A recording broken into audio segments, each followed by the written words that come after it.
Support WrestleTalk! Thank you for your support on Patreon, the $100 Man CD Horvaire. Hello and welcome to the WrestleTalk Mecha News.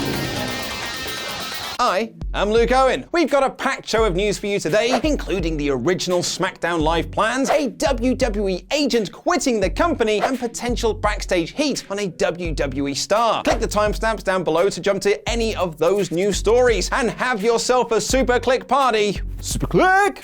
By giving us a subscribe and a thumbs up, and leave a comment down below to answer our question of the day. What would you do to fix the falling ratings of Raw and SmackDown? Ollie Davis and I will be going into detail on those ratings and how AAA beat them in the ratings this week in tomorrow's Wrestle Ramble. But before we get into the big stories of today's news, there are still some questions about the Superstar shakeup. Despite last week WWE telling us that we'd know which brand everyone was on by the time SmackDown finished, it was revealed earlier this week that Andrade, Zelina Vega, and Aleister Black had moved from Raw to SmackDown. PW Insider reported that Andrade and Vega were moved because Fox wanted Spanish-speaking wrestlers on their show when it moves to their station in October. And it's also been reported that the company didn't want to separate Andrade and Charlotte Flair, who are dating in real life. This is also why Black was moved to SmackDown, as he and Zelina Vega are married IRL. Tuesday also saw the return of Jinder Mahal to SmackDown Live. You better watch out, Kofi. And it's been reported that the B Team have also moved to the blue brand to bolster their tag division, which has been recently hurt by the Usos jumping to Raw, New Day involved in the WWE Championship picture, and the Bar being split up now that Cesaro is on the red brand. Dave Meltzer has also noted in the Wrestling Observer newsletter that Nikki Cross is now on Raw too, though WWE.com still doesn't list her with a brand attached. Meltzer notes that if Cross does end up on Raw, her real-life husband Killian Dane will also be part of that brand, as WWE currently don't want to be splitting up couples. Which means, despite splitting them up last week, 3/4 of Sanity are now on Raw. And someone else who's moved brands is Dean Ambrose, only he's been moved from the current active WWE roster to their alumni section on WWE.com in between Dean Malenko and Dawn Marie. Yeah, I'm pretty sure this is all still a work. Those SmackDown moves all seem to be part of a bigger picture, with Dave Meltzer reporting what the blue brand landscape would have been post-WrestleMania. According to Meltzer, the original plan for SmackDown was to see Daniel Bryan have a rematch against Kofi Kingston at Money in the Bank, but that was scrapped when Bryan went down with an injury following WrestleMania, an injury that's a closely guarded secret within WWE according to PW Insider. With Bryan out, WWE reportedly looked to have Kofi either face Randy Orton or Rowan at Money in the Bank for the WWE Championship, as they were the brand's other top heels. And apparently they also considered cancelling plans to move Samoa Joe to Raw, possibly move Drew McIntyre over to SmackDown, or have Kofi Kingston face Baron Corbin for the WWE Championship because it's all your fault, Baron Corbin. Bryan's injury instead changed plans for Kevin Owens, who was originally lined up to be the brand's number 2 babyface behind Roman Reigns prior to Kofi Kingston catching fire before Elimination Chamber. Meltzer writes the original plan for Owens was to be a guy next door babyface who ate junk food, had the same problems everyone else had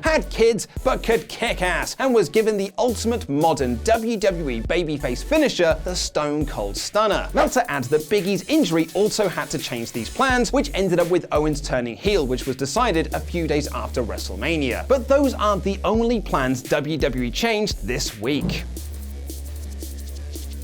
Last week, Kenny McIntosh made the unfortunate announcement that his planned Q&A tour in the UK with The Undertaker had to be altered after Taker signed a new deal with WWE that prevented him from doing any public appearances for companies not affiliated or endorsed by WWE. It was then reported that Taker flew to WWE headquarters to convince the company to still allow him to do the meet and greet portion of the show, but not take part in the Q&A, which instead will be done by Mick Foley, who will be talking about his feud with The Undertaker.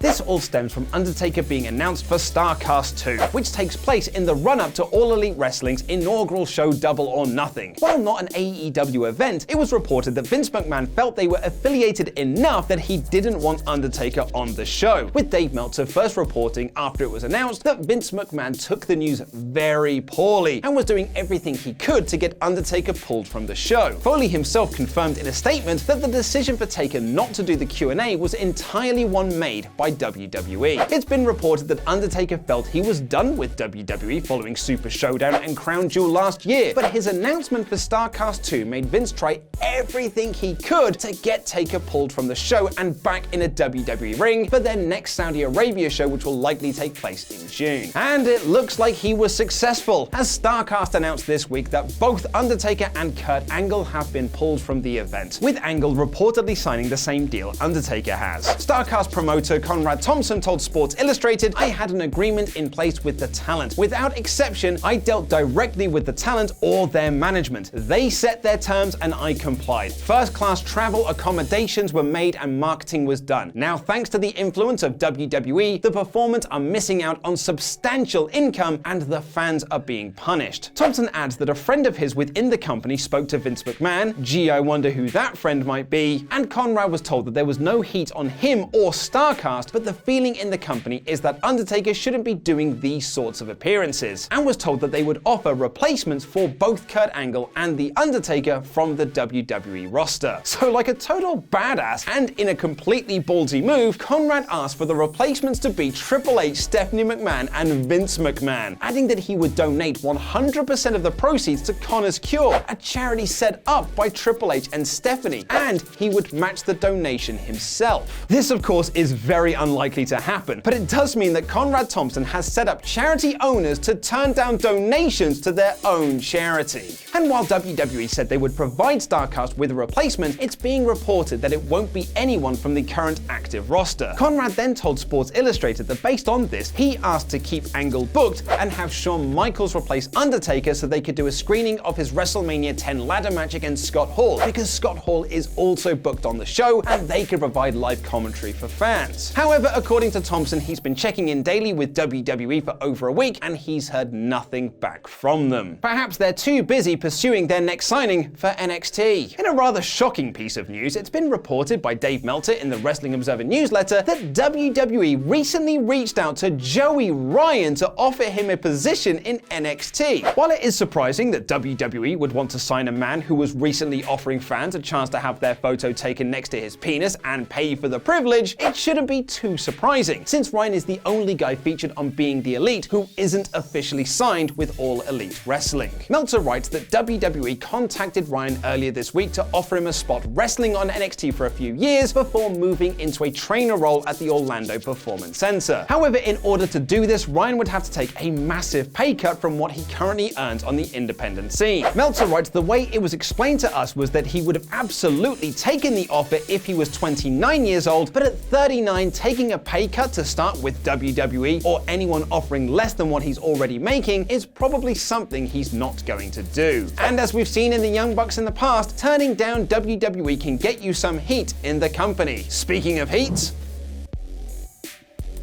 Bobby Lashley and his hype man Lio Rush were not a part of Raw this week, and while that could just be because the show was reportedly finished 4 minutes before it went on air, the Wrestling Observer are reporting there's backstage heat on Lio Rush. It's being reported that Rush is a very confident man, which can often rub people the wrong way. With Meltzer writing, the story goes that he's made it very clear to many people that he thinks he should be the top guy on the brand and hasn't been shy about saying it. For what it's worth, Bobby Lashley did come out for a dark match segment after Raw ended this week, but didn't have Lio with him. And this wouldn't be the first time that Rush has found himself in hot water with the WWE locker room, with him making an ill-timed joke about Tenille Dashwood being released from the company in 2017, which got him heat with a lot of WWE wrestlers. Rush himself has taken to Twitter to address these rumors, writing, "The fact of the matter is you don't always know the facts, and that's okay." He does also seemingly confirm the report that he believes he should be a top guy on either Raw or SmackDown, writing, "The fact of the matter is I am a passionate African-American male in America who takes my passion seriously and will do whatever it takes to change me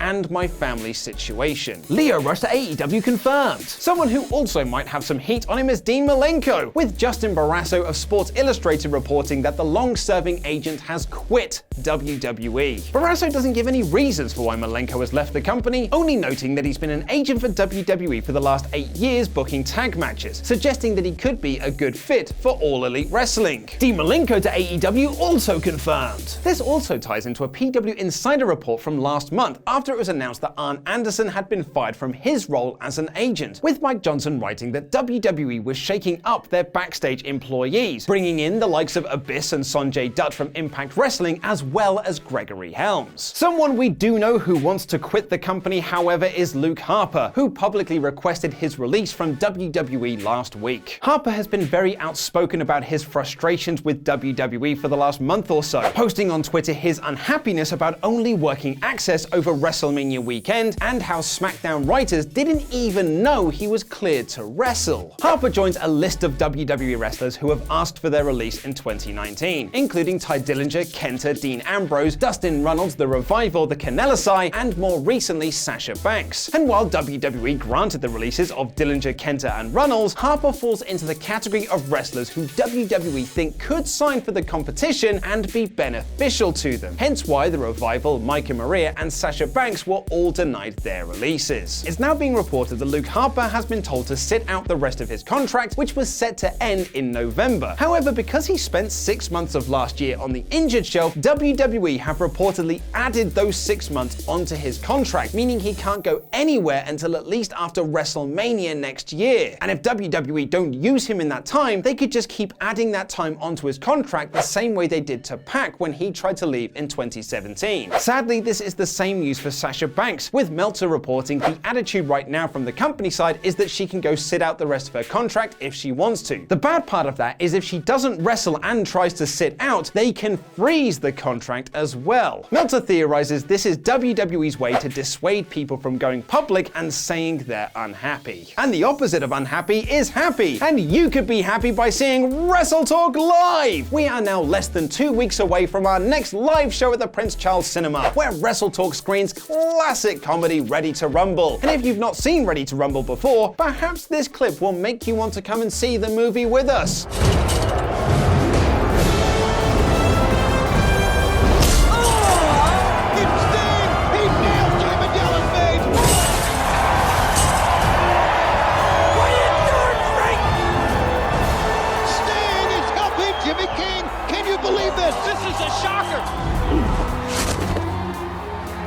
Jimmy King's all right by me. You love Jimmy King. I love Jimmy King. We're men, and we're not afraid to say that we love other men. I love you. Me too, man. Hit me, my turn! Oh. Yeah, that's from a real movie. And you can watch it with Ollie Davis, El Fakador, Chopper Pete, Randy Andy Datson, myself, and many more, and then stick around for a special Wrestle Ramble live podcast recording. Get your tickets for the show by clicking the link over there. A special thank you to our pledge hammers on Patreon, some of which you can see scrolling their way into my stomach, and get all the latest from Avengers Endgame, which I saw last night and cried a lot during, by watching Screenstalker. I've been Luke Owen, and that was wrestling.